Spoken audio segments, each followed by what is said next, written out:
그러니까 제가 제일 많이 받는 오해 중에 하나가 저 사람은 원래 똑똑하다. 저 사람은 원래 똑똑한 사람이니까 나와 다른 인생이다. 제가 예전에 직장 생활할 때도 제가 어떤 뭐 계획을 세우고 그러면 저분은 원래 저렇게 빨빨 풀어내시는 분이고 그래서 우리 팀원들이 우리 팀장님과 나는 다른 사람이라고 이분은 태생부터 다르다. 예, 그렇게 분리하는 것을 제가 되게 막으려고 노력을 했고요. 저는 결단코 제가 감히 말씀 천재라는 생각은 해본 적이 없어요. 이제 실제 데이터가 있는데 역시 이제 제가 중학교 2학년 1학기 마치던 시절 제가 그때 포항에 있었는데 제가 전교 석차가 209등이었어요. 저보다 못하셨는데? 못했죠. 네. 난 왜 이러지? 예. 아니요. 안녕하세요, 미정입니다. 안녕하세요. 네, 안녕하십니까. 네. 오늘도 이제 제 옆에 되게 귀한 분 모셨습니다. 사실 제가 이제 이런 분하고 대화를 나눌 수 있는 기회가 이 보라 아니면 있을까 생각될 정도로 굉장한 분이신데 소개 한번 부탁드립니다. 네, 안녕하세요. 저는 프록시 헬스케어라는 회사를 운영하고 있는 김영욱 대표라고 합니다. 네, 저는 24년간 9번의 도전 끝에 제가 꿈에 그리던 창업을 한 이야기로 이 자리에 오게 되었습니다. 네, 반갑습니다. 네, 반갑습니다. 제가 책을 봤는데 네. 9번의 도전, 뭐 어떻게 9번이나 되죠? 일단은 의대를 들어갔고요. 네. 그 다음에 이제 공과대학으로 제가 그쵸. 다시 재입학을 했고, 네. 그 다음에 특공병을 다녀왔고요. 예. 그 다음에 제가 학원 강사를 또 1년 했습니다. 맞죠. 네. 네. 그리고 미국 유학을 갔었고요. 네. 그 다음에 한국에서 대기업에 입사를 하게 그쵸. 되었고, 그 다음에 중소기업으로 이직을 하게 되었고, 그렇죠. 그 다음에 좀 안타깝게도 제 건강이 안 좋아서 좀 중병인 암에 걸려서 좀 한 고생을 좀 했고요. 그 다음에 마지막 도전이 이제 프록시스케어 창업입니다. 제가 적었는데 네. 주옥 같습니다. 하나하나 말씀하신 게 사실 그냥 뭐 대기업 뭐 중소기업 했지만 다들 우리가 이름만 들어도 다 알만한 굉장한 회사들인데 이제 그런 부분들에 대해서 하나하나 오늘 말씀을 나눠보겠습니다. 사실 이제 저희가 흔히 쓰는 단어는 어렵죠. 아닌 것 같아요. 제가 이제 영어가 좀 짧아가지고 아닙니다. 퍼시스턴트 라이프 이거 어떤 책인가요?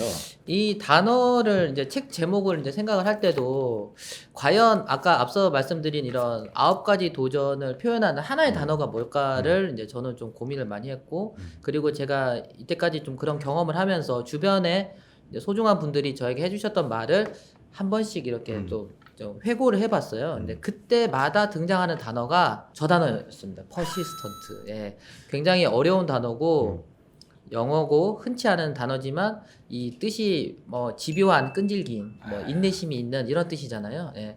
뭐 그게 제가 이런 9가지의 좀 남다른 도전을 그래도 무사히 잘 통과해서 현재는 제가 원하는 일을 하게 된 가장 큰 원동력이 아닌가 싶어서 사실은 조금 더 자극적인 제목으로 해도 성공이 더 할 수도 있지 않을까 싶었지만 뭐 그거보다도 나를 제일 표현하는 것이 무엇인가를 고민을 했고 그게 조금 어렵지만 단어를 그렇게 선택하게 됐습니다. 그러면 이제 그 9가지의 삶의 이야기들이 이제 이 책에 담겨 있는 거고. 그렇습니다. 네. 그래서 저희 이제 뭐 유튜브니까 저희 표현으로 독한 놈 주변에서 뭐 이렇게 많이 하셨나 봐요. 그렇죠. 예, 사실 뭐 엄청 독하다.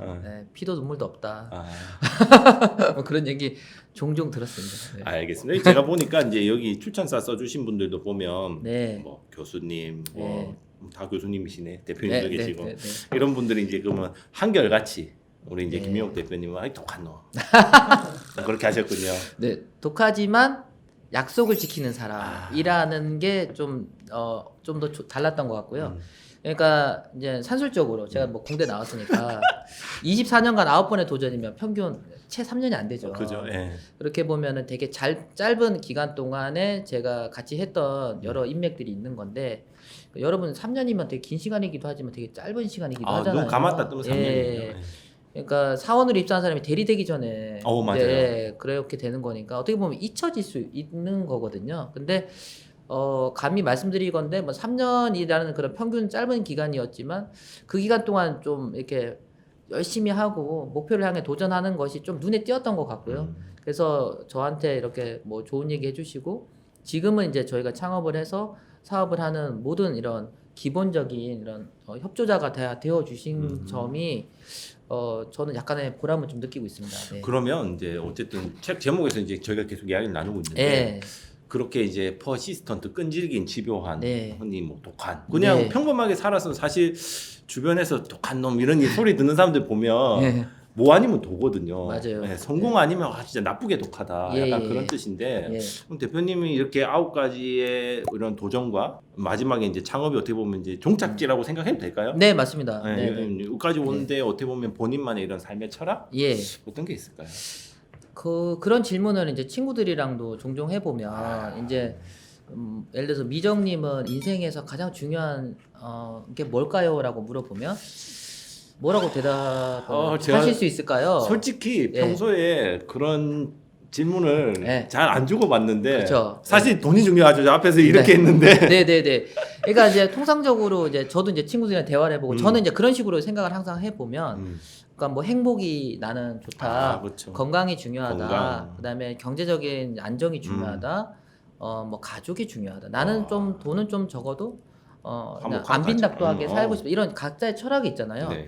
그렇게 저는 생각해 봤을 때 왜 저는 이렇게 많은 도전을 했냐면 저의 인생의 가장 중요한 가치 철학은 자유였던 것 같아요. 돈도 아니고 좀 불행해도 자유롭게 좀 하고 싶다라는 게 항상 저한테 좀 있었던 것 같아요. 그러니까 이제 자유를 추구하기 위해서는 저는 경제도 포기한 적이 있고, 그러니까 자유라는 게 내가 뜻하는 대로 내가 생각한 거를 구현하고 싶다라는 게 이제 공학자로서 좀 표현이 된 거고요. 그래서 이제 책에서도 발명가라고 이렇게 단어를 붙인 거에 대해서도 저도 좀 되게 좋았던 거는 뭐냐면 저는 호기심이 있고 그리고 의대를 그만두고 공대를 가던 것도 다른 사회적 잣대에서 보면 경제를 포기하는 거고 행복을 포기하는 거고 여러 가지가 있지만 저는 개인적으로 공학을 가는 것이 저의 가장 중요한 철학이 자유를 이제 할 수 있다라고 생각해서 그렇게 도전을 한 거고 그렇게 도전했을 때 더 큰 자유, 더 큰 연구 영역에 대한 자유 이런 걸 하기 위해서 또 하기를 또 했던 것 같기도 하고요. 그 다음에 이제 유학을 가던 중에 약간 경제적인 어려움이 있었는데 그 어려움을 극복하는 것도 내가 자유의지로 해야 된다라는 생각에 제가 스스로 이제 학원 강사를 그렇죠. 통해서 이제 가장 내 꿈을 향해 갈 수 있는 빠른 트랙이 무엇인가를 생각했을 때 학원 강사라는 그런 힘든 길을 저는 택한 거고요. 그래서 그 시스템을 저는 잘 활용해서 다음 자유를 향해서 또 이동을 한 거고 대기업에 입사를 했을 때도 S전자에서 가장 잘 나가는 부서에 간 게 아니고요. 가장 실적이 좀 저조한 팀에 제가 갔습니다. 그래서 왜 그렇냐면 역시 저조한 팀에 가서 하면 확실히 우리가 할 게 많을 것이다. 그래서 제 책에도 이제 성공보다 성장이 중요하다는 게 이제 성공이 된 곳에 가면 의도치 않게 이제 많은 이제 뭐 관리라든지 뭐 이런 뭐 자유 의지를 많이 꺾는 일이 생길 수 있는데 저는 계속 새로운 거를 추구하고 싶었고 발명을 하고 싶었고 문제를 해결하고 싶었고 네, 그런 식으로 인생을 계속 드라이브 걸었던 게 여기까지 오게 된 거고요. 창업이 저희 최종 목표였던 이유는 창업만큼 자유로운 건 없는 것 같거든요. 예.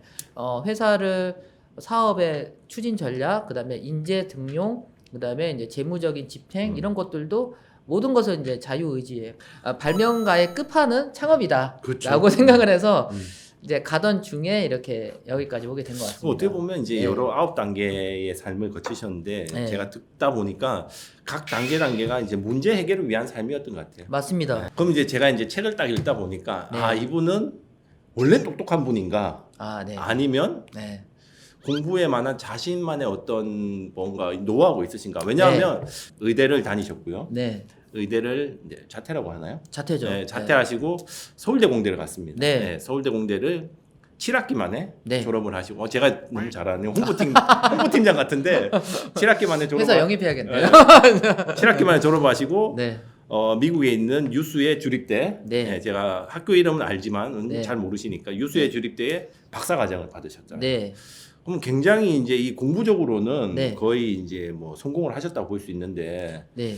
이게 그냥 내가 똑똑해서인지 아니면 나만의 어떤 노하우나 아니면 이제 아까 말씀하신 그런 자유를 위한 삶의 철학인지 네. 이런 노하우 있으면 조금 풀어주시면 좋을 것 같아요. 재밌을 것 같아요. 맞아요.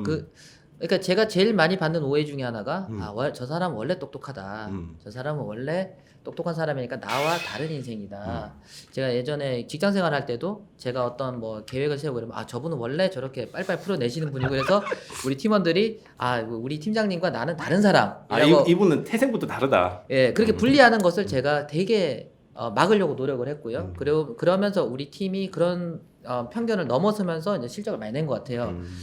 저는 결단코 제가 감히 말씀 천재라는 생각은 해본 적이 없어요. 믿거나 말거나 하신데. 요건 제가 나중에 미국 유학 때 한번 또 이야기 꺼내드릴게요. 예. 그리고 이제 실제 데이터가 있는데 역시 이제 제가 중학교 2학년 1학기 마치던 시절 제가 그때 포항에 있었는데 제가 전교 석차가 209등이었습니다. 저보다 못하셨는데? 못했죠. 네. 난 왜 이러지? 예. 아니요. 연합고 고등학교 하려면 시험을 봐야 돼요. 네, 근데 이제 저희가 그때 180점 만점이었고 20점이 체력장으로 들어가죠. 체력장은 만점이라고 치고 200점 만점으로 했을 때 제가 130점밖에 못 받았어요. 네. 그래서 저희 어머니가 막 이러다가 공고 가는 거 아니냐. 연합. 예, 그러니까 이제 저는 4년제도 사실은 좀 어렵지 않나. 그런 게 제가 중학교 2학년 1학기 졸업 성적이었고요.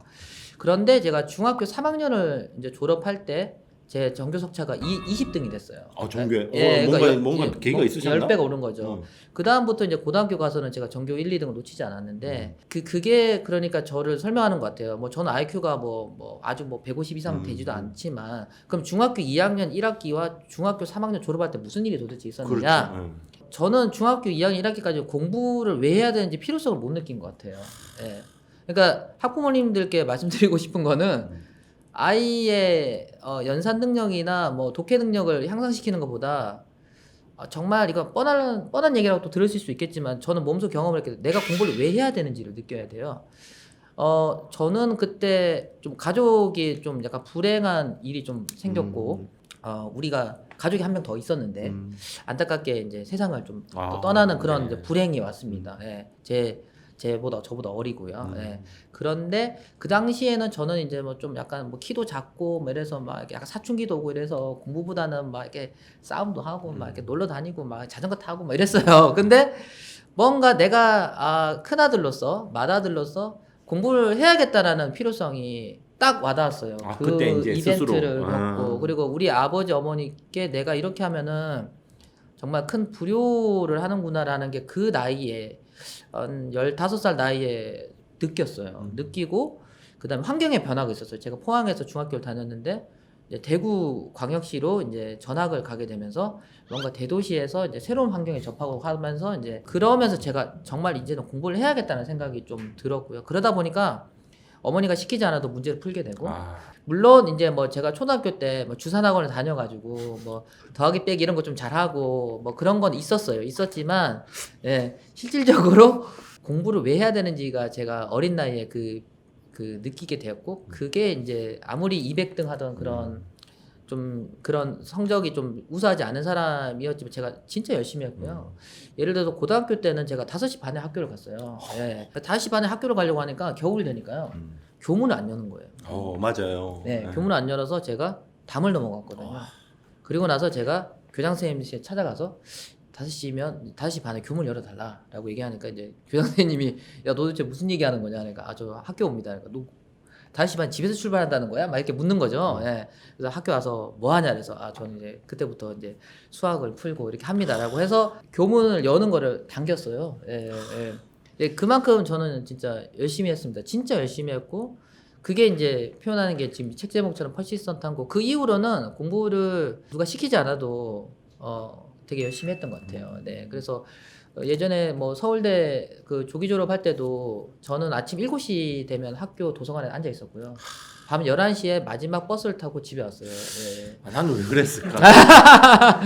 그게 그러니까 너무 그렇게 그 표면 현상만 보면 우리 애도 7시부터 11시 공부를 시켜야 된다. 억지로 시켜야 된다 이게 아니라. 그게 아니에요. 예, 정말 이제 우리 다 성인이 돼서 인생을 살아봐서 알잖아요. 어디 끌고 간다고 되지 않아요. 우러나야 돼요. 예, 우러나야 되는데 그런 이벤트를 만들어주는 게 좀 좋지 않나. 그래서 오히려 그냥 공부를 더 시키고 싶으시면 저는 운동을 시키는 거야. 운동을 시키면 어떻게 되냐면요. 실패를 하거든요. 진단 말이에요. 졌는데 기분 좋은 사람 별로 없어요. 맞죠. 그럼 이기려고 하고 악바리 같이 하게 되거든요. 그거를 그대로 공부로 옮기면 돼요. 스스로 이제 공부의 필요성을 느껴가지고. 그렇죠. 자기주도 학습이 더 중요한 게 아니라 자기주도 학습을 하기 위한 트리거를 만들어주는 게 더 중요한 거예요. 그렇죠. 현상에만 집중하면 자기주도 학습 어떻게 해요 10대가. 예, 우리 어릴 때 공부하고 싶었어요? 예, 아니잖아요. 맞아요. 예. 그러니까 자기주도 학습을 위한 트리거 포인트를 만드는 게 어떻게 보면 공부법이다라고 저는 생각을 합니다. 네. 자기주도 학습을 위한 트리거 뭔가 그게 더 계기가- 중요합니다. 그러니까 제가 생각하기에 중2병 우리 요즘 중2병이라고 하잖아요. 네네네네. 좋은 의미로 발현하신 것 같아요. 네 맞습니다. 내가 네, 중2 같은 때 중2병이었던 것 같아요. 내가 네. 중2 때 네. 음침하고 구석으로 찾아간 이게 아니라 네네네네. 정말 내가 이렇게 살아서는 안 되겠구나. 네네네네. 많은 걸 제가 느낍니다. 아유 별 말씀을요. 꼭 한번 읽어보세요. 저희 시절에는 7막 7장이라는 책이 있었는데 이렇게 제가 보기에는 9막 9장 9번 하셨다니까 네. 그런 느낌도 괜찮네요. 아 네. 뭐 알겠습니다. 좋은 포인트입니다. 이렇게 열심히 공부를 하셔가지고 네네네네. 이제 의대를 가셨단 말이에요. 예. 아 근데 의대를 3년 다니셨나요? 네 3년 다녔습니다. 3년 제가 이제 의대 시스템 잘 모르는데 3년 다니면 뭐 본과를 졸업하고 뭐 이런 게 있지 않나요? 그러니까 의대가 이제 2 플러스 4 제도죠. 그러니까 2 음. 플러스 4, 2년에 의예과가 있고 4년에 본과가 있죠. 그래서 6년제인데 2년은 1학년 때는 이제 주로 이제 대학 교양 과목 위주로 이제 자연과학, 물리, 화학 이런 걸 수학 이런 걸 배웁니다. 생물학. 2학년 때 이제 기초 의학을 시작을 해요. 그래서 뭐 생물학, 뭐 그다음에 발생학, 그다음에 유전학 뭐 어려워요. 2학년 때부터 진짜 머리 벌써 깨질 것 같아. 의대 공부가 어려워. 그러니까 저가 의대 다닐 때는 한 학기에 24학점을 들었거든요. 공대 다닐 때는 17학점만 들어도 되게 힘들었는데. 보통 18학점 뭐 이렇게 듣잖아요. 네, 의대 24학점. 네. 그래서 본과 1학년이 들어가면 이제 학교마다 조금 시스템이 다른데 제가 다닌 의대는 이제 코스제였어요. 그러니까 코스제가 뭐냐면 제가 심장순환기학을 배울 때는 심장에 대한 조직이 어떻게 되는지, 심장에 의한 발병의 기전이 뭔지, 심장은 어떤 식으로 이제 진단을 하는지, 심장을 치료하는 방법이 뭐가 있는지, 그리고 치료를 했을 때 환자들이 예후가 어떤지, 그다음에 이제 뭐 그런 거 재활은 어떻게 하는지 그런 거를 세트로 배우는 거예요. 예, 그러니까 심장을 배우고 이제 그다음에 폐를 배우고 그다음에 이제 근육을 배우고 정형외과를 배우고 뭐 이런 식으로 이제 과목이 진행됩니다. 그래서 저는 그 과정에서 이제 기초의학을 다 들었고 이제 본과 수업에서 이제 일부 임상을 제가 임상 연결된 그런 프로그램을 세트로 이렇게 들은 거죠. 예.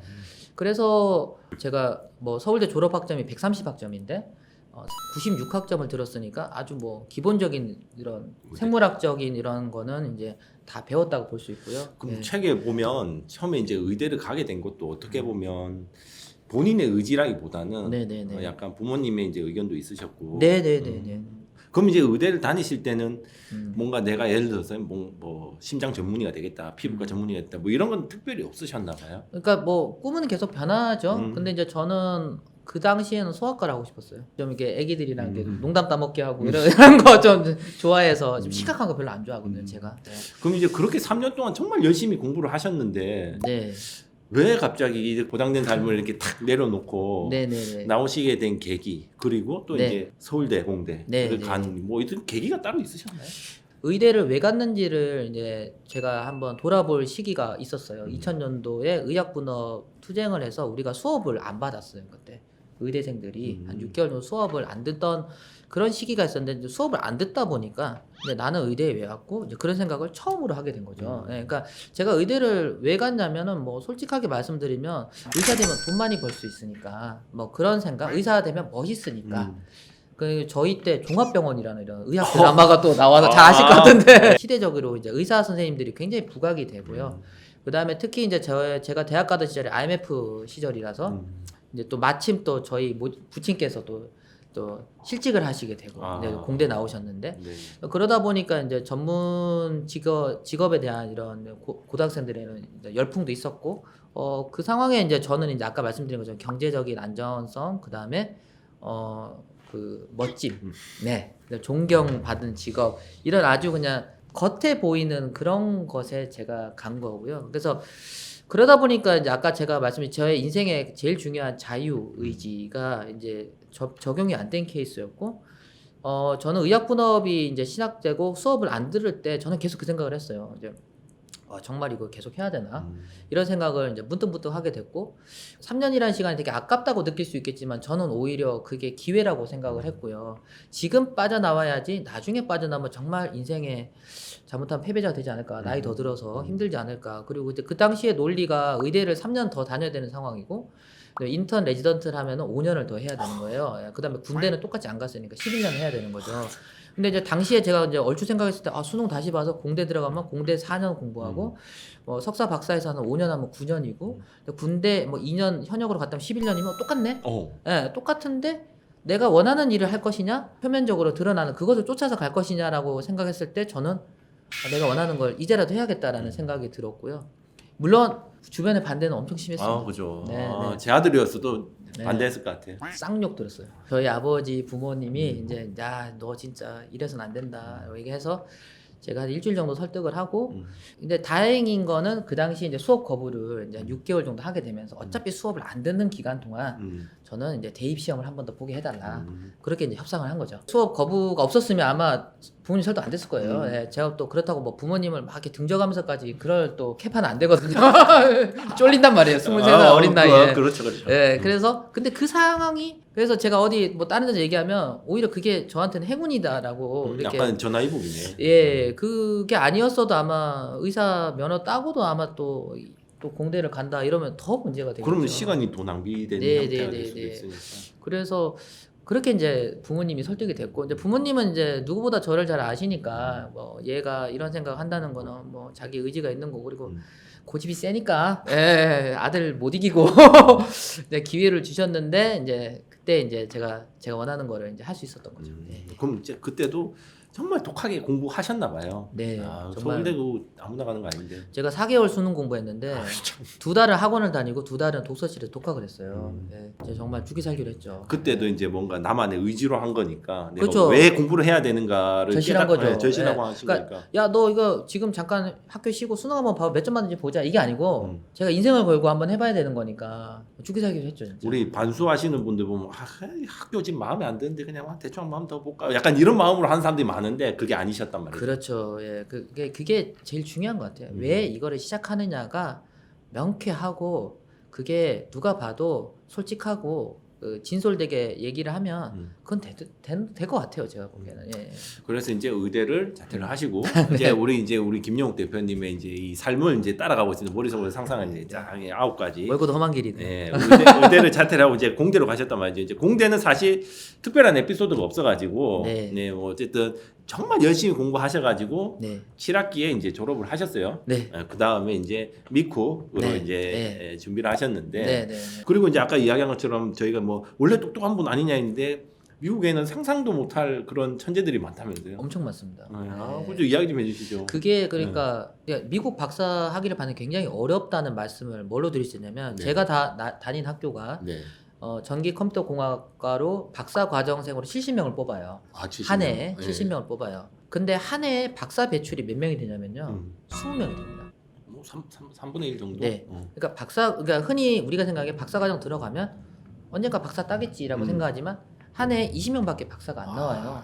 졸업을 다 못하네. 그렇죠. 그러니까 그게 무슨 말이냐면 그러면 나머지 50명은 뭐 하느냐? 중도 포기하시는 분도 있고 아니면은 이제 아예 뭐 시작하다가 뭐 잘 안 되는 경우에서 다른 학교로 가는 경우도 있을 거고 아무튼 뭔가 자기 계획대로 안 풀리는 거죠. 그 공부 양도 엄청 많겠네요. 공부 양도 많고 그다음에 이제 박사 과정의 핵심 자체가 뭔가 다른 업적을 내야 되거든요. 조금이라도 기존 연구에서 한 발짝이라도 또는 반 발짝이라도 앞서 나가야지 박사 학위를 받는 거예요. 저희가 그럼 이 지구 인류가 여기까지 발전한 거는 그분들이 조금씩 앞서가는 그렇죠. 것들이 이렇게 나온 거구나. 그렇죠. 그래서 박사님들이 창업하면 힘든 이유가 뭐냐면 제가 그런 얘기를 많이 들었는데 네. 이유가 뭐냐면 네. 기존 연구에서 조금 앞서 나간 걸로 하게 되니까 사실적으로 세계에서는 다 최초신 거예요. 그러니까 하기 어려운 거예요. 그럼 시장의 반응도 이제 어떻게 보면 모르는 좀 낯설고 모르는 거죠. 그러니까 그게 굉장히 어렵고요. 그 다음에 미국에는 이제 왜 우리나라에서 야구 선수가 최고로 잘하는 야구 선수가 미국 가면은 이제 주전도 잘 못하는지를 어렵죠. 생각해봐 같은 원리입니다. 네. 왜냐하면 야구로 비유하자면 전 세계 야구 공 좀 친다는 사람 다 모이죠. 메이저리그로 다 모이는 네. 것처럼. 박찬호 선수가 160km를 던져도 3년은 마이너에서 눈물 젖은 빵을 먹었다고 하잖아요. 네. 그러니까 그런 것처럼 공이 아무리 빨라도 그런 사람은 비슷한 사람 굉장히 많다는 거죠. 그런데 그러면 이제 미국은 왜 노벨상이 나오고 한국은 왜 노벨상이 안 나오고 미국은 왜 이렇게 천재들이 많고 한국은 왜 이럴까를 저는 몸으로 경험했던 게 역시 공부를 잘하는 게 중요한 게 아니라 공부를 왜 하느냐가 달라요. 우리랑은 저희는 출세하려고 돈 많이 벌려고 좋은 직장 가지려고 남보다 조금 더 경쟁 우위를 가지려고 공부를 한다는 것에 집중이 되어 있는 반면에 제가 미국 가서 유학하면서 본 그런 대학원생들은 진짜 미국 학생들은 정말 공부하고 싶어서 하더라고요. 그러니까 그런 동기부여가 된 분들과 저희처럼 계산 잘하고 남들이 하는 거 벤치마킹 해가지고 따라잡고 이런 거 잘한단 말이에요. 한계가 있는 거죠. 그게 정말 한계가 뭐 1, 2점 차이가 아니라 한 3, 40% 차이 나요.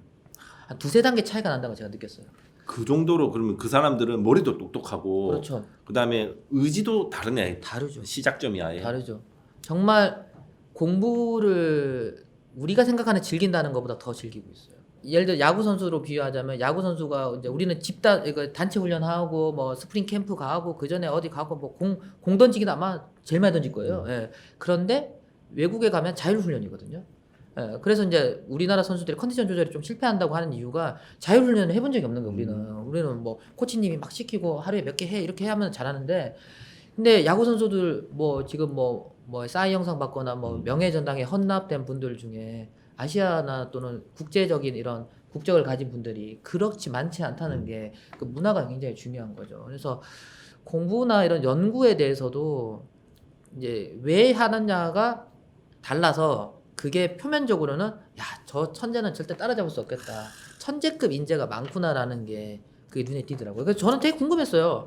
그 왜냐면 미국이란 나라는 우리나라보다 열심히 일 안 하는데. 그렇죠. 예. 그리고 주말마다 항상 놀고 주말에 회사에서 연락을 해도 답도 안 하고 그리고 이제 휴가도 널널하게 쓰시고 그리고 5시 반 되면 땡 하고 집에 가시고 그러더라고요. 대학원생도 심지어. 그런데 선진국인 거예요. 예. 왜 그럴까? 우리는 진짜 죽기 살기를 하는데 왜 이런 나라가 될 수 없을까를 제가 진짜 너무 궁금했어요. 제가 그래서 유학 갔을 때 1학년 때 아침 7시 역시 또 학교를 가서 밤 11시까지 이제 제가 막 책을 보고 있으니까 한 달 지나니까 미국 친구가 와서 저한테 그러더라고요. 야, 너 뭐 하냐? 이러더라고요. 그러니까 공부한다. 그러니까 뭘 공부를 그렇게 많이 하냐? 이러더라고요. 야, 나는 너랑 다르게 유학 온 사람이기 때문에 공부하러 온 거지 즐기려고 온 거 아니다. 나는 여기서 고생하고 싶다. 열심히 공부해야 된다니까 걔네가 고개를 막 흔들더라고요. 그런데 나중에 이제 회의를 했어요. 주간 회의를 했어요. 주간 회의에서 이제 각자의 실적을 이제 얘기하는데 저는 공부하는 얘기 하는 거죠. 나는 몇 페이지 또 몇 페이지 갖고 교수님이 뭐 화를 내시더라고요. 그런데 우리 미국 친구들은 엄청나게 말을 잘하는 거예요. 내가 봐도 실적이 있어요. 그럼 어떤 걸 한 거예요, 미국 친구들? 그 친구들은 이렇게 논문을 이렇게 설렁설렁 읽으면서 생각을 한 거죠. 그러니까 박사 과정의 핵심이 뭐냐면 아까 말씀드린 남들보다 조금 더 나은 걸 해야 되니까 남들이 뭐 했는지를 계속 보는 거야, 그냥. 예.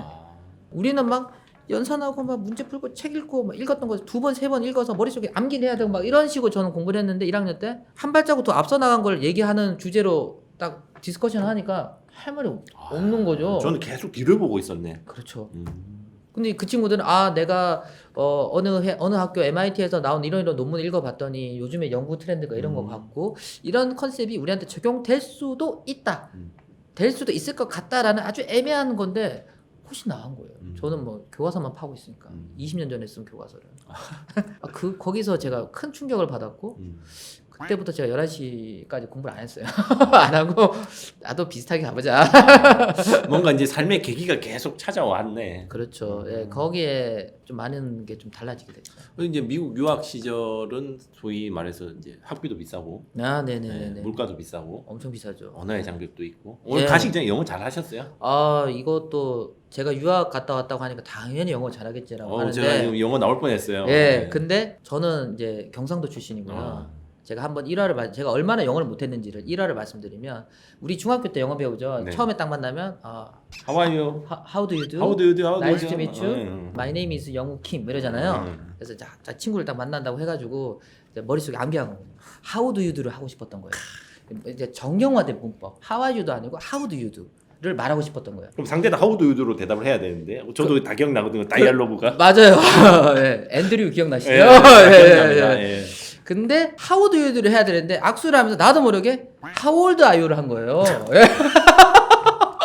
그것도 경상도 악센트로 How old are you? 이런 거. 경상도 말로 그대로 하면 니 몇 살이고 이걸 한 거죠. 제가 그때 얼굴이 빨개져가지고 아시겠지만 이게 서양이나 우리나라에서 나이 묻는 거 초면에 나이 바로 묻는 거는 엄청난 실례입니다. How old are you? 이랬는데 큰일 났다 그래서 nice to meet you 이러면서 막 my name is 뭐 이러면서 얼버무렸는데 제가 그 정도였어요. 네. 그 진짜 힘들었는데 근데 공부하려면 그 책에 있는 그런 전공 용어들은 굉장히 어려운 용어들이잖아요. 네. 근데 우리가 또 한국 교육의 장점이 뭡니까? 단어를 많이 알죠. 독해는 또 잘하죠. 기가 막히죠. 저희가 네. 뭐 말은 못해도 네. 책은 잘했습니다. 그러니까 리딩은 잘합니다. 네. 스피킹, 리스닝은 안 돼도. 듣지도 못해요. 근데 분위기 보고 따라가는 거고 책은 잘 읽는 거죠. 뭔가 분위기가 이상하다. 오늘 내가 많이 까였네. 이러면 이제 책을 열심히 모아서 다음에 약간 복기를 하려고 하는 이런 스타일이었죠. 근데 책은 잘 읽지만 이런 실질적인 생활 영어나 이런 거는 매우 힘들었고요. 물가 그 학비도 비쌌죠. 학비도 비싸죠. 저희 학교가 그때 1년에 한 3만 불 정도 소모가 되는 학교고 그다음에 생활비도 엄청 우리나라 한 2배 정도라고 생활비를 생각하시면 되고 그래서 제가 한 6년 정도 있었는데 돈도 꽤 많이 들죠. 그럼 사실. 그걸 위해서 이제 아까 잠깐 이제 지나갔지만 학원 강사를 이렇게 하신 거고. 그렇죠. 일단은 초기 비용이 있어야겠다라는 생각이고 제가 생각한 초기 비용의 목표는 4천만 원. 4천만 원은 있어야지 안정적으로 이제 생활을 이제 시작할 수 있겠다. 유지하는 게 시작할 수 있겠다. 그래서 1년에 4천만 원 벌 수 있는 직업이 뭘까를 저는 생각을 하게 된 거고 제가 당시에 뭐 사회적 경험도 전혀 없는 상태고 경력도 신입사원이니까 그나마 공부는 자신 있으니까 입시는 내가 자신이 있으니까 입시 학원에서 이제 열심히 강의를 해서 이 돈을 한번 모아봐야겠다는 생각으로 1년 진짜 죽게 살기로 했습니다. 그럼 그때 학생들한테도 네. 이런 공부 방식이나 뭐 공식 이런 게 아니라 뭔가 이런 마인드를 또 집중적으로 이렇게 하셨진 않으셨죠? 그렇게 했다가 한 달 폭망했죠. 우리 학원 오는 친구들의 소비자의 니즈를 파악을 못한 거예요. 아까 말씀드린 저는 자꾸 이제 그 앞 단계의 목적을 자꾸 강조하니까 과학을 가르치는데 구름이 왜 생기는지 자꾸 얘기하는 거예요. 제가 막 과학을 습기가 어떻게 생기고 기압은 왜 생기고 이런 얘기를 하니까 절반은 자더라고요. 그게 아니지 뭐 저분은 비가 올 거고 뭐 이런 걸 설명을 해요. 네, 그리고 제 객관식 1번 이런 거 나오면 이런 거 지우고 무조건 답은 뭐 이런 식으로 찾아 나가는 법을 가르쳐야 돼. 그런 걸 기대하고 왔는데 구름이 왜 생기는지 얘기하니까 다 자는 거예요. 그래서 한 달이 지났는데 제가 가르치는 학생들만 성적이 다 떨어진 거예요. 학원 선생님이 제가 또 학교도 좋은데 나오고 해서 세게 말을 못 하시고 김 선생님 같은 사람만 있으면 학원이 있을 이유가 없다 이런 얘기를 제가 듣고 더 이상 민폐를 끼쳐서는 안 되겠다. 그래서 제가 이제 제가 좀 변신을 해야겠다 싶어서 일단은 그 학원은 제가 그만을 뒀고 조금 이제 상위권 애들 중심으로 돌아가는 학원에 가서 약간의 저희 방식과 이제 소비자들이 원하는 그런 문제풀이를 이제 좀 융합을 하면서 좀 제기할 수 있었죠. 상위권 애들은 뭐 다르죠. 저도 그건 인정합니다. 네네네. 상위권 친구들은 약간 좀 자기가 다 안다라고 생각하니까 조금 더 깊이 있는 이론을 가르쳐 주면 맞아. 좋아하더라고요.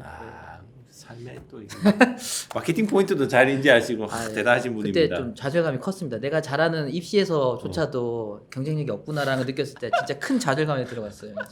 그러면 이제 미국에서 그 어려운 박사과정을 끝내시고 대기업 S 사에 들어와서 그 다음에 시즌에 또 다니셨고. 근데 사실 그때 지금 제가 이 책으로 봤을 땐 연배가 30 뭐 중반 후반이죠. 후반 뭐 그 정도 때인데 회사 가서 이제 굉장히 두각을 나타내셨단 말이죠. 네네네네. 비결이 뭘까요?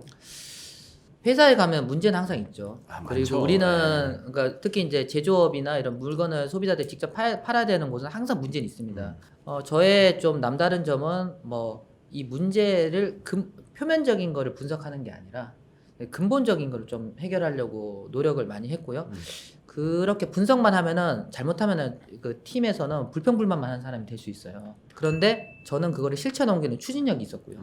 그래서 조직원들을 처음에는 저에게 다 반기를 들었지만 설득을 해서 끌고 나가는 그런 식으로 일을 하다 보니까 회사에서 좀 두각을 낸 것 같습니다. 그 우리 이제 박사님으로 이제 회사에 들어가셨으니까 어떻게 보면 R&D 연구 개발 이쪽으로 이제 많이 하신 거죠. 완전 순수 연구보다는 이제 제품 사업부에서 이제 제품 개발 쪽에 있었고요. 뭐 그러다 보니까 처음에 이제 제가 뭐 9번의 도전을 하면서 제가 약간 많이 듣던 얘기 중에 하나가 그리고 이제 대부분의 혁신이 시작되지 못하는 분야 중에 하나가 이런 말이 많아요. 김영욱 박사님이 이 분야를 잘 몰라서 그래요 라는 말을 되게 많이 합니다. 제가 미국 유학에서 프레시 박사죠. 학교만 다닌 사람이에요. S사라는 이런 훌륭한 회사에 들어가서 문제가 제 눈에는 보이는 거예요. 그분들이 봤을 때 문제가 아니지만 제 소견에서 봤을 때 문제인 거고 저는 이걸 해결하면 회사에 도움이 될 것 같은 확신이 들었고요. 그래서 그 문제를 얘기하면 첫 번째 하는 얘기가 박사님이 공부를 많이 하신 건 이해가 되지만 사업은 모르신다. 실무 경험이 없으시다. 그리고 이 분야는 그렇게 하시면 안 돼요 라는 말을 제가 S사에서 들었고 시젠에서는 또 바이오 쪽으로 가다 보니까 S사에서 IT 하셔서 잘 모르시는데요. 바이오 잘 모르시는구나. 네, 전기 컴퓨터 공학 하셔서 바이올로지 잘 모르셔서 그렇게 하시는 거예요. 제가 의대를 다녔지만 그거는 다 무너지고요. 잘 모르는 사람이 되는 거죠. 제가 창업을 할 때도 첫 사업이라서 잘 모르신다. 사업을 많이 한 사람이 많긴 하겠지만 대부분 첫 사업 아닌가요? 그죠? 그리고 이 책을 쓸 때도 그래요. 책을 안 써봐서 잘 모르신다. 네. 모든 분야는 항상 그런 게 있더라고요. 저는 그게 매우 익숙합니다. 사실 네. 뭐 우리 삶도 다 처음이잖아요. 네. 뭐 다 처음 살아보는 삶이기 네, 때문에 네. 열심히 살아야지. 네. 그래서 우리 이제 대표님께서는 회사에서 굉장히 두각을 나타내셨는데 네. 그 회사를 이제 나오게 된 이유가 이제 또 좀 드라마틱하단 말이죠. 일단 뭐 S사는 뭐 그렇다 치더라도 뭐 시즌에 나올 때는 네. 뭐 굉장한 이제 개인적인 계기가 있었는데 예. 지금 건강하시죠? 네네네. 지금은 뭐 건강하고요. 네, 그 의사 선생님들도 이제 안심을 하고 계시고 물론 이제 계속 이제 정기적인 검진은 이제 우리가 일반인과 동일하게 저는 하고 있고. 그래서 이제 시젠에서 항상 한참 이제 일을 좀 열심히 하고 재미를 붙이고 이제 누가 시켜서 하는 게 아니라 제 스스로 문제를 정의를 하고 해결을 해 나가고 회사가 도움이 되고 그리고 그런 데서 인정을 받고 저희 팀 구성원들이 이제 팀워크가 좋아지고 계속 이제 팀원들 늘어나는 추세였고 성장하는 이런 거를 보면서 굉장히 보람을 느꼈는데 뭐 제가 흔히 하는 말 중에 이제 공짜가 없다는 말을 좀 하거든요. 근데 그 과정 속에 이제 굉장히 이제 자유의지로 했지만 이제 제 삶이 조금 이제 많이 좀 무너지기 시작한 것 같고 그래서 약간의 이제 신체적인 이제 증상이 왔었고요. 그래서 약간 그래서 이제 건강검진을 받아야겠다라는 생각에 건강검진 받으러 갔다가 대장 내시경에서 이제 내시경을 이렇게 딱 들어가는 그 순간 이제 예를 들어 장이 이만하면 여기 한 90%를 막는 이만한 이제 종양이 눈에 띈 거고요. 그게 좀 꽤 길게 좀 있었던 거고. 그래서 건강검진 수면 내시경 하잖아요. 네. 그래서 저는 잘 모르고 이제 잠이 깨서 이제 가니까 이제 그 전문의 선생님이 저를 부르시더니 문을 닫으시더라고요. 뭔가 심상치 않은데. 네, 그래서 이거 좀 느낌 안 좋더라고요. 그래서 딱 사진을 딱 보여주시더라고요. 그래서 지금 당장 상급병원 가셔야 된다. 근데 이거 너무 큰 거예요, 종양이. 그래서 제가 이제 선생님한테 뭐라 그랬냐면 이제 뭐 저도 약간은 의대 다녀서 그냥 말씀 다 해주셔도 제가 받아들일 수 있다. 받아들일 수 있다. 그냥 다 얘기해 주세요. 솔직하게 해주십시오. 예, 뭐 선생님이 뭐 의사 선생님이 안정적으로 얘기하시는 건 이해하지만 그러지 말고 다 얘기해 달라 이랬죠. 그러니까 이제 중증으로 이제 보인다. 이 정도 얘기하시고 빨리 검사하러 가셔야 된다 이런 얘기 하시더라고요. 근데 그 순간 이제 저는 이제 시간이 멈춘다는 흔히들 그런 얘기 하잖아요. 이제 아마 이게 진짜 경험해 보기 전까지는 나에게 이런 일이 나는 안 올 거라. 저는 이제 의대 다닐 때 천인삼중 경기도 했고 특공대도 나오고 해서 체력은 정말 자신 있었거든요. 제가 막 열심히 일하고 이래서 있었던 게 제가 체력이 되게 강해요. 예. 근데 나는 아픈 사람이 된다는 거 저 멀리 있는 대화였는데 아마 이런 얘기도 뭐 이렇게 투병하셨던 얘기 막 저랑 비슷하게 얘기하십니다. 근데 그래서 아마 또 통상적인 얘기다라고 받으실 수 있지만 진짜 그거는 딱 어느 순간 시간이 딱 멈춰요. 멈추고 그 멈추는 순간 내 마음속에 버킷리스트가 막 올라와요. 그리고 내가 그때 42살이었으니까 42살에 내가 이렇게 생을 마감할 수는 없다라는 이런 생각이 들고 하고 싶은 게 많은데 이거 시작도 안 했는데 나 이러면 어떡하지? 라는 게 막 다급해지더라고요. 그때 제일 먼저 떠오르는 게 사업이었어요. 사업을 해야 되는데 이제 하려고 하는데 내가 이렇게 큰 시련이 오네? 어떡하지? 이 되기 전에 빨리 가야 되는데 이런 생각이 막 들었어요.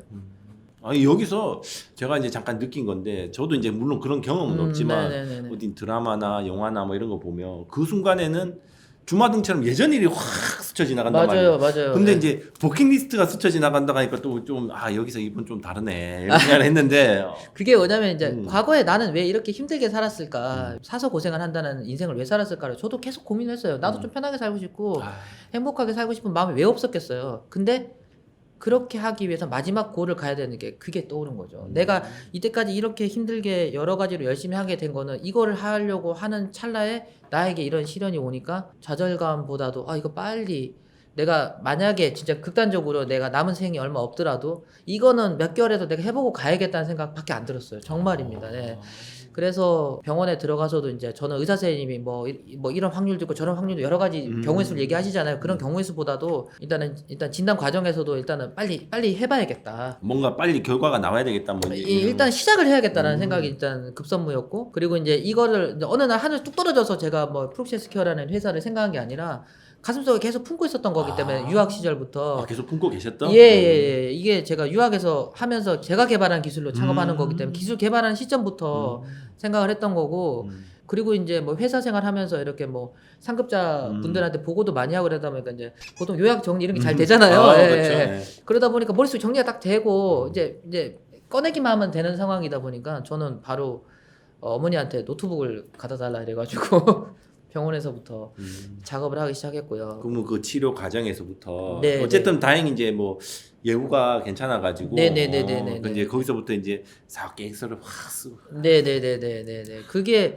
요즘 시대에 뭐 너무 스토리를 만들어 가는 약간 자기적인 느낌이 혹시 드실 수도 있지만 이거는 정말 저는 그런 게 아니고요. 예. 정말 그때는 이렇게라도 해야겠다라는 생각이고 그 대장암 중에서 직장암이라고 있거든요. 직장암은 이제 그 항문 근처에 있는 장에 이런 괄약근이 잘 동작을 안 하는 경우가 많아요. 그러니까 대장암에서도 약간 위쪽에서 되면은 항문은 그대로 잘 살아나는데 저는 이제 항문 쪽에 좀 문제가 있어서 사실 일상생활을 하는데 좀 많이 힘들었거든요. 그러니까 예를 들어 저는 화장실 하루에 한 20번 갔어요. 제가 막 병원에서 나왔으면 지금 이렇게 인터뷰 하다가 화장실 한 2번 갔다 와야 돼요. 예. 그렇게 힘들었고 그래서 그때는 뭐 커피나 이런 거 마시러 가도 카페인 없는 걸 먹어야지 이제 배변 활동이 좀 잘 되니까 그리고 어느 장소로 가든지 저는 항상 화장실을 찾아다녔거든요.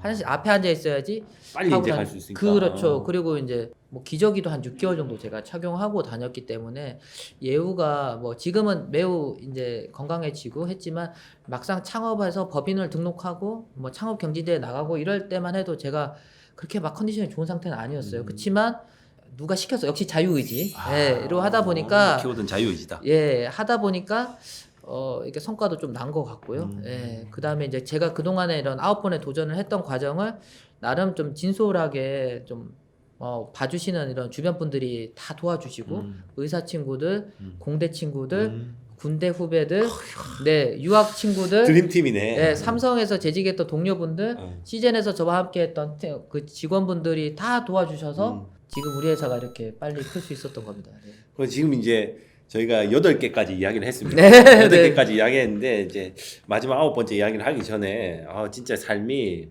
정말 끈질기고 집요한 자유의지로 살아오신 것 같아요. 네, 저는 목표를 세우고 그것이 실천 가능하다라고 하면은 저는 무조건 해냅니다. 네, 무조건 해냅니다. 네. 그게 만약에 제가 목표한 게 다음 달이에요. 다음 달이 목표야. 근데 다음 달 목표를 달성 못해요. 그럼 그 다음 달은 반드시 돼요. 그 다음 달에 안 되면 2개월 후에는 더 되고요.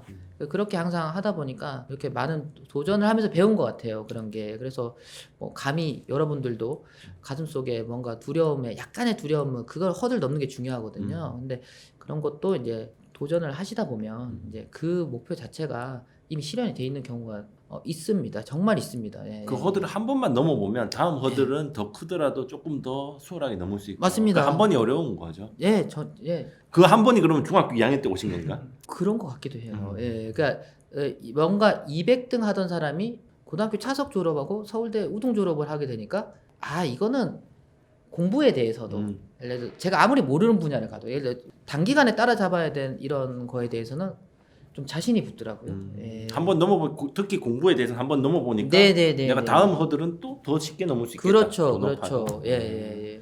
회사 다니실 때 네. 상사분이 굉장히 좋아하셨겠어요.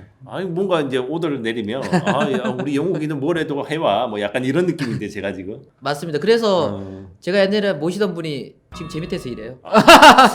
그런가요? 네네. 아유, 참나. 근데 좀 이해가 안 될 거예요. 저보다 나이도 한 7살, 10살 많으신 분들이 예. 제가 모시던 분들인데 그 좋은 회사 타이틀을 다 버리시고 우리 회사에 조인하신 지 한 6개월 되셨는데 그게 아까 그 미정님이 그렇게 말씀하신 그런 기억이 있어서 오신 거거든요. 영욱이가 하면 뭐 내가 따라가도 되겠다 약간 이런 느낌이 받으셨나 봐요. 네, 아들이 대학생입니다 지금. 예, S전자 다니던 분이 그거를 하는 게 쉽지 않죠. 예, 그러니까 뭔가 그런 것들이 메시지가 서로 교감이 잘 된 것 같습니다. 네. 그럼 제가 이제 9번째 이야기 우리 창업 이야기를 이제 네. 한번 해볼 텐데 우리 프록시 헬스케어를 이제 창업을 하실 때 이제 네. 병원에서 이제 막 네. 기획안을 써가지고 네네네. 근데 제가 이제 책에 봤을 때는 아까 이제 말씀하셨지만 그동안 내가 겪어왔던 많은 사람들이 도와주셨다고 했는데 네.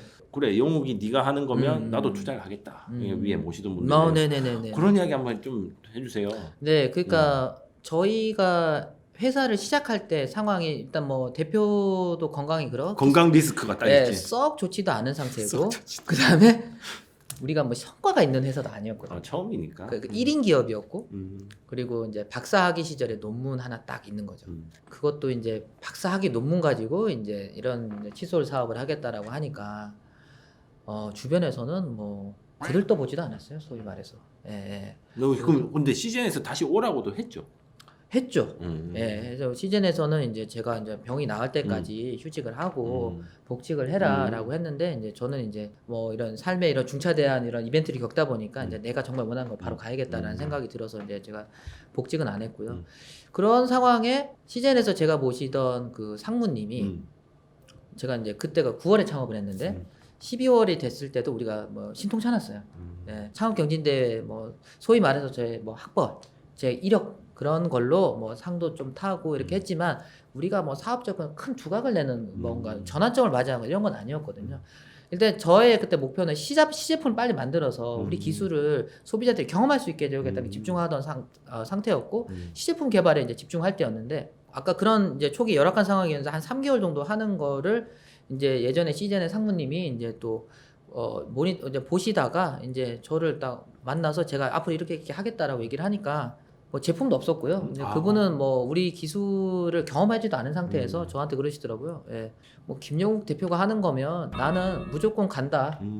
라는 생각으로 당시에 저희한테 되게 소중한 돈인 2천만 원을 그냥 입금을 하셨어요. 회사에 입금을 하셨고 그 돈으로 저희는 치과 선생님들한테 테스트할 수 있는 제품을 20개를 만들었죠.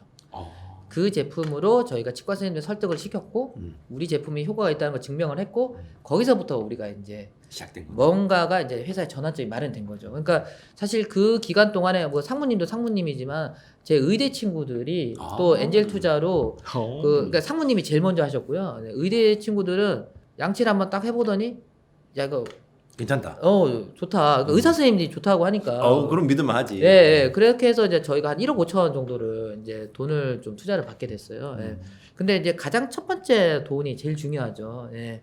근데 그거는 순전히 저의 과거에 그런 같이 일했던 추억과 그런 믿음으로 제가 투자 유치를 한 거라서 개인적으로는 상당히 좀 보람찼고 건강도 안 좋고 좀 힘든 시절이었지만 그런 분이 옆에서 또 그분이 또 이렇게 뭐 이 증권가에서 또 오랫동안 일한 경력이 있으셔가지고 뭐 투자나 이런 때 쪽에서도 조언을 많이 해주셨겠네요. 조언을 많이 해주셨습니다. 사업에 굉장히 큰 도움이 됐고요. 네, 지금도 종종 만나면서 같이 이제 사업 조언을 받고 있습니다. 네. 그럼 이제 이렇게 9번 걸어오시면서 만났던 그 인연들이 참 많이 도움이 되셨는데 지금 프록시 헬스케어의 단계는 어느 단계일까요? 이제 본인이 스스로 생각하시기에 10배 성장을 고민하는 회사가 되었습니다. 네.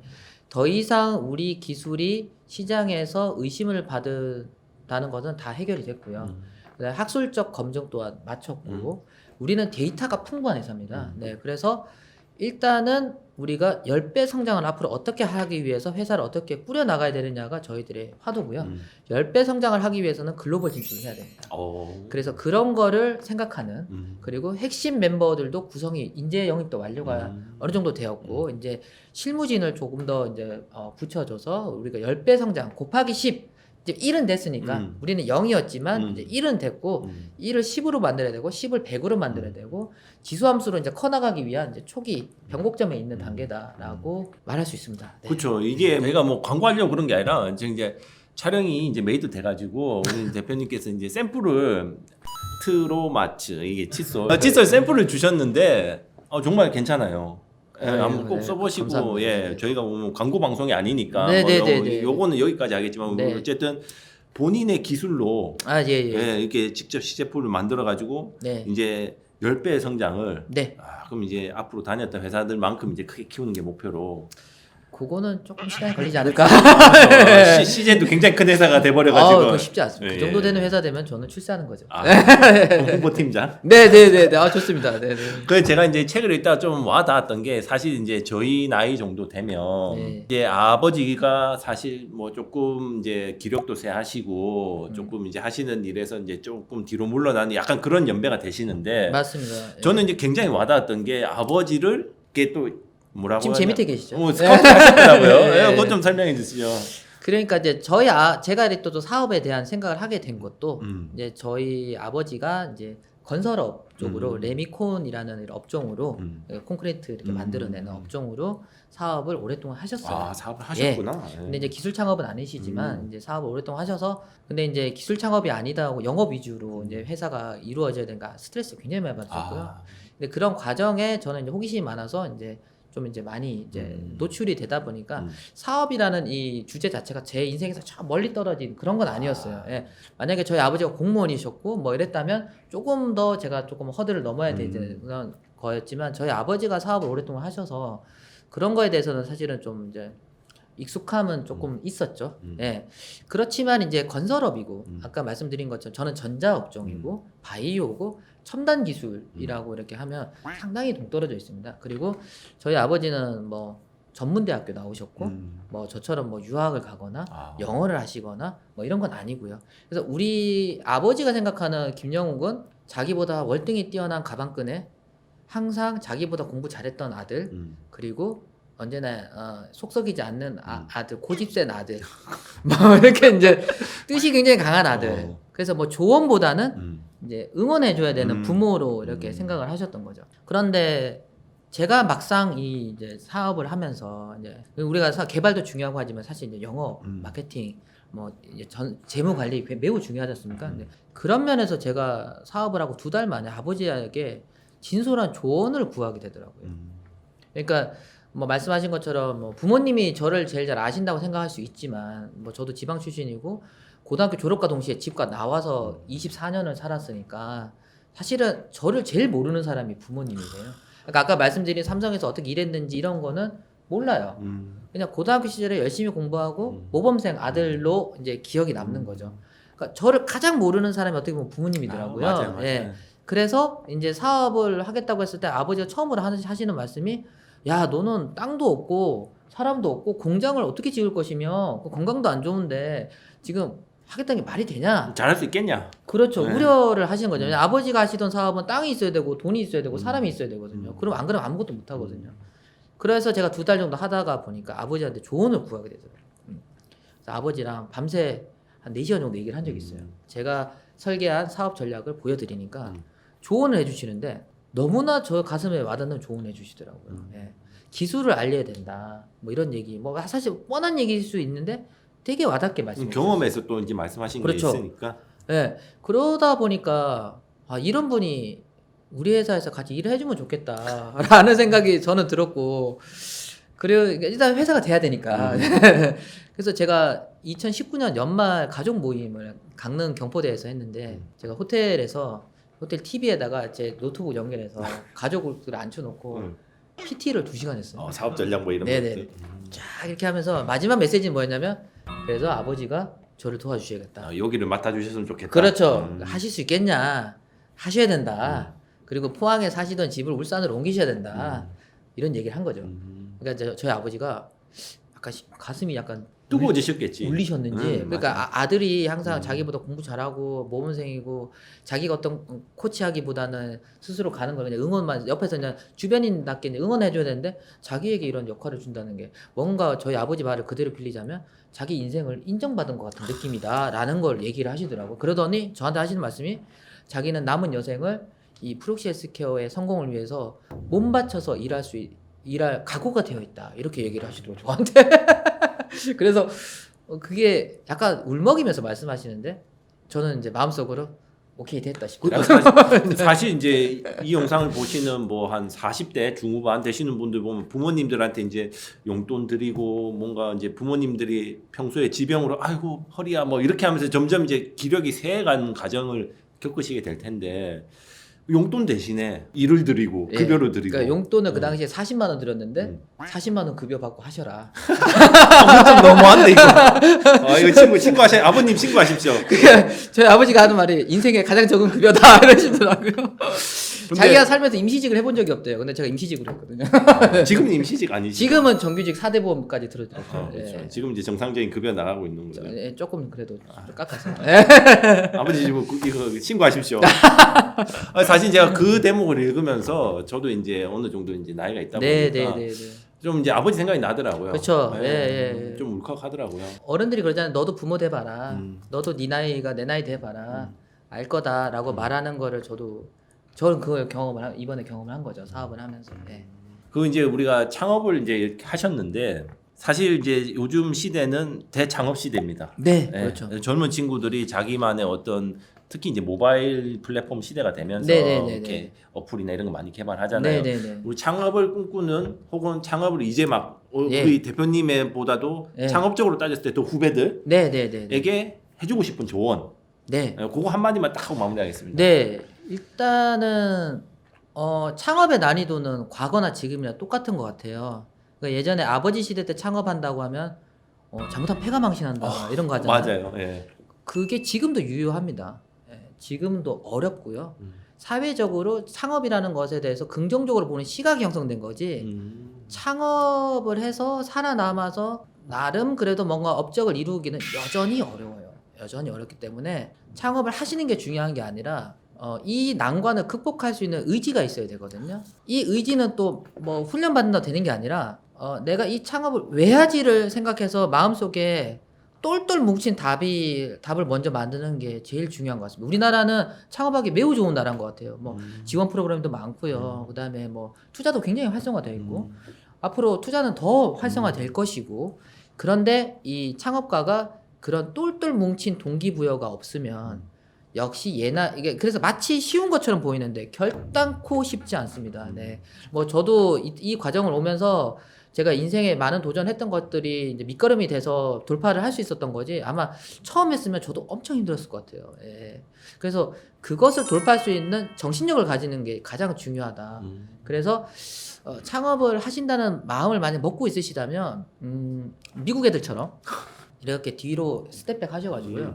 커피 한 잔 하시거나 아니면 어디 여행을 가시거나 하시면서 정말 한번 생각해 보세요. 마음속 깊숙이 나는 왜 창업을 하는가? 내가 왜 해야만 하는가? 왜 해야 하는가?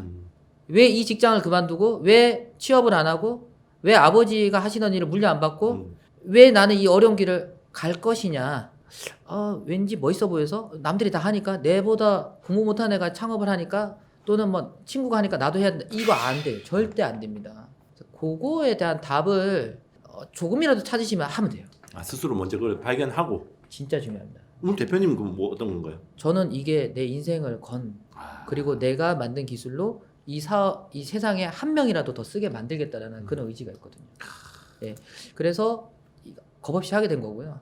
뭐 약간의 뭐 삶의 이벤트도 좀 도움이 됐고요. 사실은 그런 게 저는 의지가 됐던 것 같습니다. 네. 그래서 앞으로도 힘든 일이 저희가 많을 거예요. 지금보다 더 힘든 일이 많을 겁니다. 데스밸리를 아마 수십 번 지날 걸로 저는 예상하지만 돌파할 수 있다는 확신을 가질 수 있는 게 저는 이거에 인생을 걸었다. 흔히 말하는 인생을 걸었다. 이런 의지가 있으니까. 우리 대표님이 어찌 보면 창업자가 내가 이걸 왜 해야 되는지 목표를 딱 삼고 내가 어떻게든 가겠다라는 의지가 제일 중요하다. 중요합니다.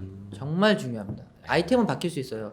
사업은 흥망성쇠가 있어요. 근데 창업자는 그대로 있습니다. 저 사람 보고 투자한다. 네. 굉장한 삶을 살아오셨는데 사실 굉장히 또 젊으십니다. 젊잖아요. 이제 인생은 40부터인데. 네. 예, 그리고 굉장히 이제 네. 건강. 감사합니다. 젊죠. 네. 건강을 넘으셔가지고 이제 또 새로운 도전. 네. 네. 뭐 어때 성공 가능성은 본인이 생각하시기에 2만 %.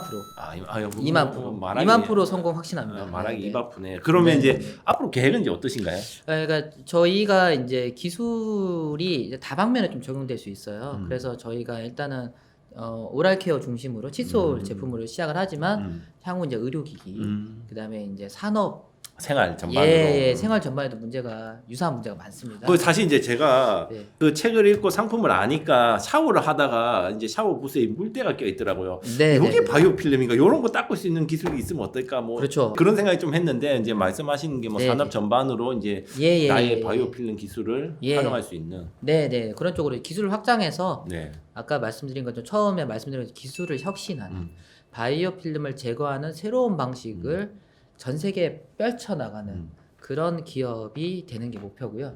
저희의 롤 모델이 이제 다이슨, 아까 말씀하신 그쵸. 것처럼 이제 네. 말도 안 되는 날개가 없는데 바람이 나와, 그렇지. 뭐 칫솔보가 없는데 양치가 돼, 음. 뭐 이런 제품을 우리가 세상에 낼 겁니다. 괜찮네. 칫솔 이 칫솔 먹으면 양치가 돼. 잇몸 약하신 분들한테. 네네네네. 지금은 저희가 이제 1차 단계로 하이브리드 형태로 가지만 궁극적으로 우리가 하고자 하는 거는 그런 혁신이 기반이 되는 겁니다. 그럼 나중에 상장도 하고. 네 물론이죠. 상장해야죠. 실리콘밸리 가셔야지. 네 실리콘밸리뿐만 아니라 전 세계로 갈 겁니다. 네네네. 캘리포니아 가시면 저 좀 불러주세요. 예. 저희 보라 채널 광고 많이 해주시고. 네 알겠습니다. 제가 뭐 책에 대해서 또 마지막 한마디 하셔도 됩니다. 하셔도 될까요? 예. 네.